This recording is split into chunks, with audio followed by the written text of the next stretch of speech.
संतोष देशमुखांच्या मारेकऱ्यांना फाशीची शिक्षा व्हावी ही पहिल्या दिवसापासून भूमिका, मात्र तरीही मला टार्गेट केलं जातंय, भगवानगडावरून धनंजय मुंडेंचा आरोप। धनंजय मुंडेंच्या पाठीशी आम्ही भक्कमपणे आहोत। धनंजय मुंडे गुन्हेगार नाहीत हे 100% सांगू शकतो। भगवानगडाचे महंत नामदेव शास्त्रींकडून मुंडेंची पाठराखण।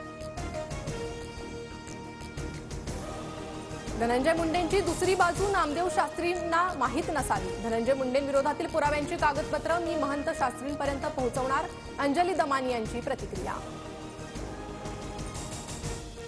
बीड हत्या प्रकरणातील आरोपींची मानसिकता का बिघडली हे जाणून घेतलं पाहिजे। सरपंच देशमुखांना झालेल्या मारहाणीची दखल घेतली तशी आरोपींना झालेली मारहाण ही देखील दखल घेण्यासारखी, महंत नामदेव शास्त्रींचं मोठं विधान। महंत नामदेव शास्त्रींचं वक्तव्य दुर्दैवी, खून केलेल्यांना सोडून द्या असं त्यांना म्हणायचंय का?